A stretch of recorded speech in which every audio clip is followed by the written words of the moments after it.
he raised my shirt. He held me and was trying to kiss me. And this led me to start trying to find my own way to God. And my name is Shalom Dogoh. I'm from Benue State. I was born to a family of pastors. We're 4 kids and I'm the first. I was born in the Christian way. And right from time when I was young, I have been very averse to the religion, mostly because of what I saw in my immediate surroundings. I mean, I'm a firm believer in practicing what you preach. Not to say that the people around me didn't practice what they preached, but it was the way that it came off and the way that I was traumatized by the way that they practice what they believe. And growing up, I think my worst days were Sundays, especially because we had to wake up early, prepare for church and all of that. And then my father being a pastor, we had to be very involved in church, and I was a redeemer then. So you would go for, I think the first one was workers meeting, then Sunday school, then the main service, which lasted hours. And I was just generally disconnected. At the time, I couldn't really get the essence of the message, so I wouldn't say that it was the message that got me disconnected. I think it was just what I had observed. And also because my dad was a pastor, I had an inkling as to how things went in the inner caucus. And it was like, a lot of things just didn't make sense to me. I saw a lot of politics in the church. I saw a lot of, gossip, backbiting. And coming to my personal experiences with the church, I got assaulted by a pastor in my vulnerable periods. Like, this was last year, sometime in the middle of last year, when I was going through a very depressive phase and I decided to go back to the church. Now I went to meet this pastor and I went to him, told him my story, and this man wasn't even listening. He was telling me how beautiful I look, how I shouldn't wear, so he was talking about my shirts on that day, how I shouldn't wear this kind of shirts, how I'm too beautiful, that he wants to take care of me. He was saying, so he'll take me to the market, get me stuff and all of that. Like, I went home very confused, and I had to talk to the person who invited me to the church initially, and she was like, no, that's not supposed to happen, that we should set a trap for him, something like that. So I went to see him the next day because I was supposed to meet up with him the next day at the church, and I went with my phone recorder so that I could capture, the things that he was saying and all. And he was making advances towards me, telling me that he liked me. And I was like, aren't you married? He was like, no, he wasn't. But like, I had asked and they said that yes, he was married. So that got me really confused. And then at some point during the conversation, and I have this on record, he came around to where I was sitting, and first of all, he raised my shirt. He said, according to him, he wanted to see if my stomach was as light-skinned as I was. Then, sometime down the line, he started to grope, like he held me and was trying to kiss me. And I kept telling him that I wasn't comfortable. He was like, is it because we're in the office? Started talking about, getting a hotel and all of that. A lot happened. And then when I was finally able to leave, by the way, as I was leaving, I got to realize that he had locked the door because he had to open the door before I was able to leave. And then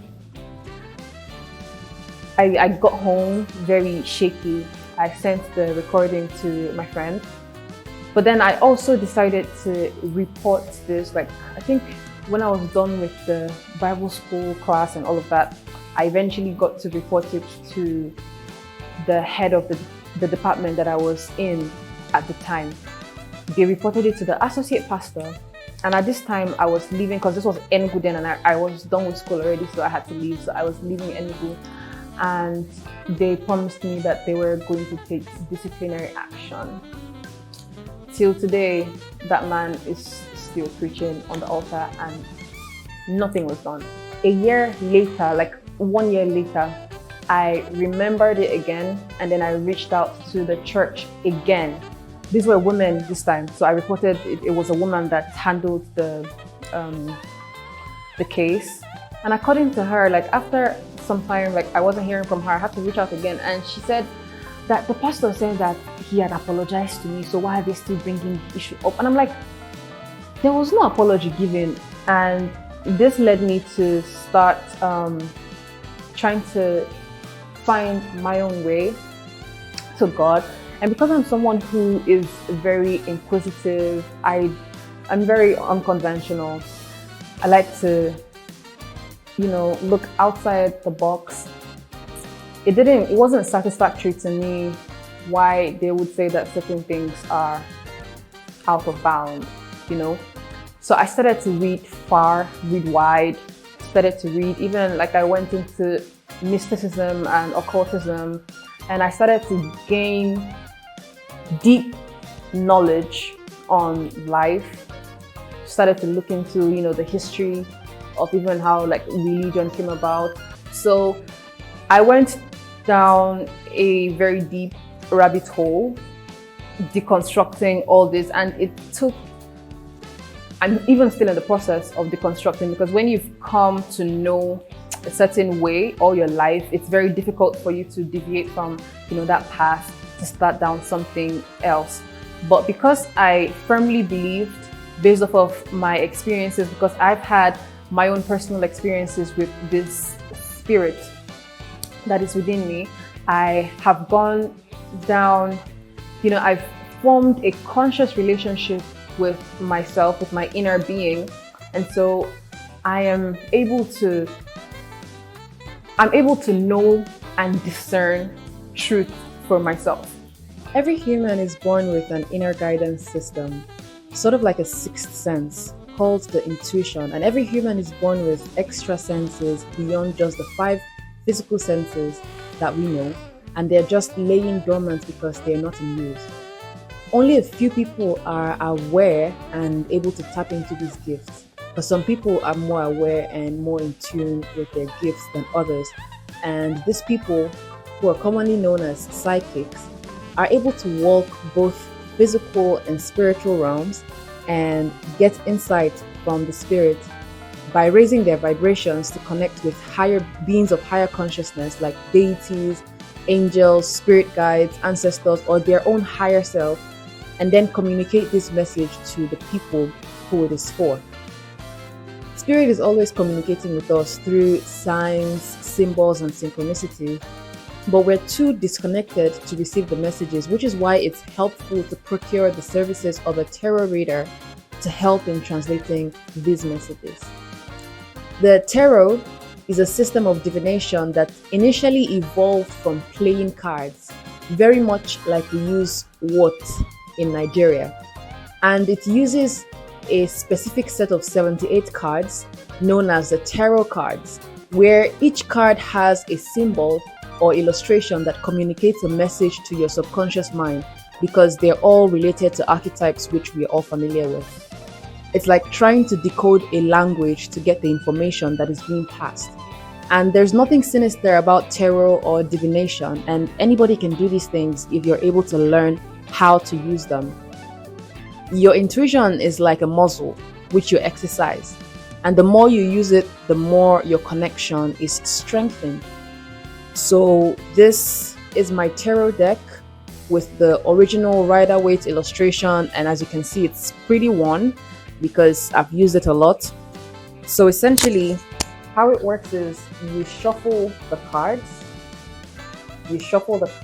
and pick whichever one jumps out, or however you're called to do it by your spirit. You can just shuffle and then keep picking them out. But usually I like to go with the jumpers, because that means, spirit has something to say. So after you shuffle, and the card jumps out, you look at the illustration on the card because it's just a bunch of images, right? So you can either read them as reversed or upright. Reverse is when it's upside down and upright is when it's right side up. And both ways, both sides have different meanings to them. This is the Five of Cups that I have on here, and it's a card that speaks of disappointment, frustration, possible loss. And so when you're awakened, essentially, when you're a free thinker, it's like the system spits you out because you're no longer consistent with their system. Essentially, like you no longer follow the path. You're now a wild card, so you cannot function in that system anymore because you know better. It's like Plato's allegory of the cave. For people who had been born in a cave all their life, they never saw like the outside of the cave, and then maybe a couple people were finally able to make it out of that cave. When they come inside to tell the people in that cave that there is something outside, nobody would believe them because those people don't have the experience of, you know, seeing outside of the cave. And so I awoken and I literally took myself out of the system. I reclaimed my power, my divinity, because when you come to the understanding that God is in you and that same God is in everybody, you know, God is in everything, everything is God, God is nature, God is life. It has helped me to liberate myself from the system and to consciously choose my path for myself, because it has put me in a place of accountability. So whatever evil that I do, I own up to it. Whatever good that I do, I own up to it. Whatever good comes to me, I know that it is out of my, out of my actions. Whatever happens in my life, I create my reality essentially. So this has put me in a place of accountability to myself and to others, so that I don't have to blame a devil for help for making me do something wrong or something bad. My father, he wouldn't necessarily argue with me. I think he just respected my beliefs because he, according to him, he didn't want to disrespect me by saying that I didn't know what I was saying, because he saw that we were saying essentially the same things, just in different languages. Like he would call God, I'll call the universe, that kind of thing. So he said he wasn't going to disrespect me by, telling me that I was doing something wrong. And so he was just figure stuff out for myself. And yeah, my mom, however, she's very averse to things that are different. She doesn't really like different. So we had a little disagreement. It wasn't something so huge, but I mean, she was very vocal about her disapproval. But to be honest, it didn't really stop me from doing anything. And eventually, she just got used to it. She wasn't complaining about it anymore. Just close your eyes, then taking a deep breath through your nose. Literally feel yourself relaxing, and then you do this for a couple times and it takes you into a trance-like state.